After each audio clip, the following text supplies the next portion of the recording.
మళ్ళీ మెప్పించాలని చూస్తున్నాడు. రే రఘురామ్, నానమ్మా ఆ సెల్ తీసుకో, ఆన్ చేయి, స్పీకర్లో పెట్టు. వేళ పాడా లేకుండా లైన్లోకి రాకుండా వాడిని నేను లైన్లో పెడతా. స్పీకర్ ఆన్ చేయి. వదిలే గ్రాని, అసలే వాడు పని రాక్షసుడు. అక్క, రేపు మనం ఎప్పుడైనా బయటికి వెళ్ళినప్పుడు ఆఫీస్కి వెళ్ళి ఆ మేనేజర్ సంగతి ఏంటో చూడాలి.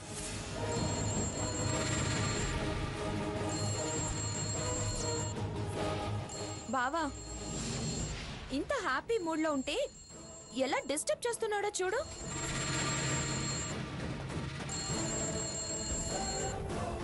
ఇప్పుడు ఫోన్ స్పీకర్లో పెట్టమంటే రేపెప్పుడో అంటారేమిటి? రఘురామ్, ఫోన్ ఆన్ చేయి.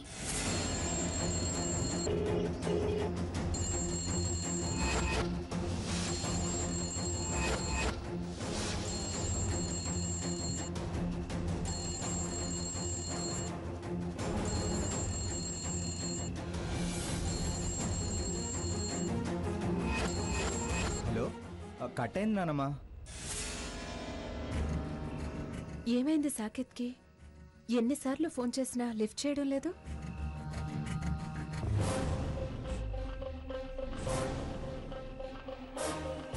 వాడి అదృష్టం బాగుంది.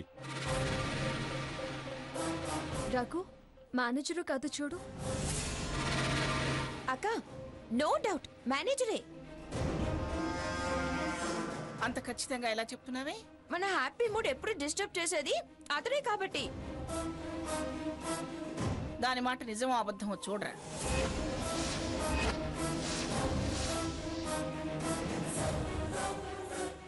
ఆ నంబర్ ఏదో చూడు.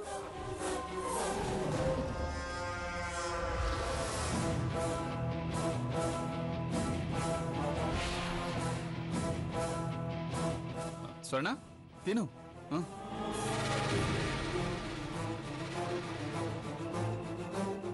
మేనేజరే అమ్మమ్మ గారు. ఈసారి చేయని, వాడి సంగతి చెప్తా. అంతే గ్రాని, ఈసారి వాయించొదిలేయి. నీ డోస్ పడితే గాని వాడు దారికి రాడు. మళ్ళీ సూపర్ యాక్షన్, సూపర్ డైలాగ్.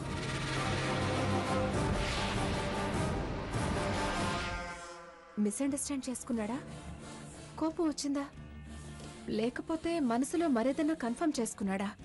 చూద్దాం, ఇంకోసారి ట్రై చేద్దాం.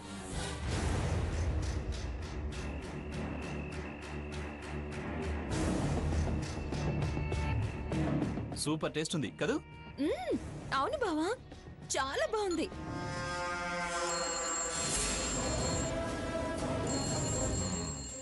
వీడికి మూడే మళ్ళీ మళ్ళీ చూస్తున్నాడు.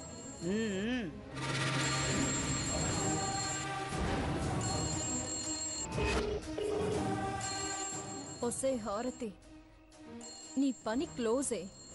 సాకేత్, నీ డ్రామా ఓపెన్ అవుతుంది. రఘు, ఫోన్ మళ్ళీ మోగుతుంది చూడు. తీరా ఫోన్ తీ, వాడి సంగతి ఏమిటో కనుక్కో. లేకపోతే ఆ ఫోన్ నాకివ్వు, వాడి చెవులు చేతులు పనిచేయకుండా చేస్తాను. ఇంకొద్దు బావా, చాలు. బావా, ఓ పెద్ద బావా, నువ్వు మాట్లాడలేవు కానీ అమ్మమ్మే కరెక్ట్. తీసి అమ్మమ్మకి ఆ సెల్ ఇచ్చే ముందు స్పీకర్ ఆన్ చేసి మరీ ఇవ్వు.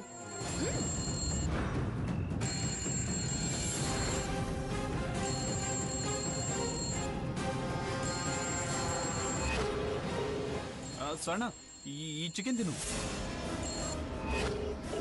అవతల ఆ మేనేజర్కి పిచ్చెక్కి టైం చూసుకోకుండా ఫోన్ చేస్తుంటే ఇప్పుడు ఈ ఫోన్కి ఆన్సర్ చేస్తూ నేను మాట్లాడి నానమ్మతో మాట్లాడించి హ్యాపీ అట్మాస్ఫియర్ అంతా డిస్టర్బ్ చేసుకోవాల్సిన అవసరం ఏంటి?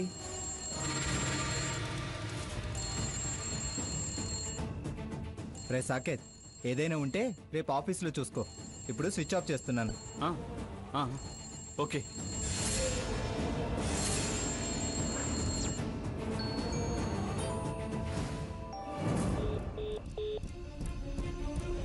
బుక్ అవుతాడు అనుకున్నాను. అనవసరంగా అవతల మేనేజర్ ఎవరన్న విషయం తెలియక రఘురామ్ స్విచ్ ఆఫ్ చేశాడు.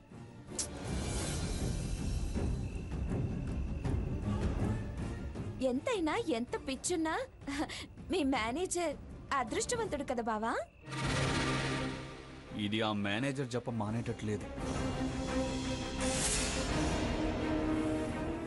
మన అదృష్టానికి అడ్డు తగిలేవాడు వాడేం అదృష్టవంతుడు. మళ్ళీ పంచ్. ఏం యాక్టింగ్. స్వర్ణ తిను. మంచి పని చేసావురా రఘురామ్. ఇంకా ఫోన్ సంగతి వదిలేయండి, ముందు భోజనాల సంగతి చూడండి.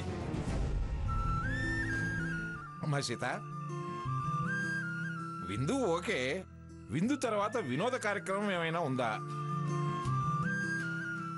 ఈ వెన్నెల్లో చక్కగా మీ అమ్మమ్మ గారు ఎంజాయ్ చేస్తారు. మంచి మాట అన్నారు. సీత, నీ పాట విని చాలా రోజులైంది. ఏది ఓ పాట పాడు. నాకు అలవాటు తప్పిపోయింది అమ్మమ్మగారు. పాడి కూడా చాలా రోజులైపోయింది. పర్వాలేదులే, నీ పాట వినడం ముఖ్యం. సీత, ఎందుకు నాన్నమ్మని డిసప్పాయింట్ చేస్తావు? ఓ పాట పాడు.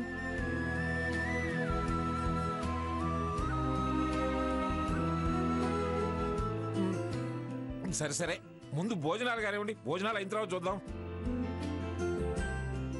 బావా ఇంక నాకు చాలు, నువ్వు తిను. నేను పెడతా నాగు. వదిలే స్వర్ణ, నేను తింటాను. ఏం పర్లేదు బావా.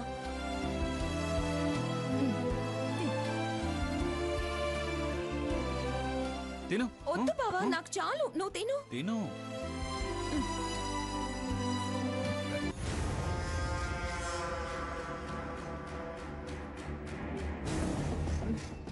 ఇదంతా సాకేత్ వల్లే. ఎందుకు కాంటాక్ట్లోకి రాకుండా నన్ను ఎంత టెన్షన్ పెడుతున్నాడు? ఇన్నిసార్లు కట్ చేస్తున్నాడంటే డెఫినెట్గా కోపం వచ్చుంటుంది. తన డౌట్ క్లారిఫై చేయాలి, ఎలాగైనా కూల్ చేయాలి, తిరిగి నా మీద కాన్ఫిడెన్స్ క్రియేట్ చేయాలి. లేకపోతే నేను ఇంతకాలం పడ్డ శ్రమ, తీసుకున్న రిస్క్ అంతా వేస్ట్ అయిపోతుంది. ఇలా వదిలేస్తే నేను చెడ్డదాన్ని అవుతాను, మా మధ్య గ్యాప్ పెరుగుతుంది. నా మాట వినడు, వినిపించే అవకాశం కూడా ఇవ్వడు.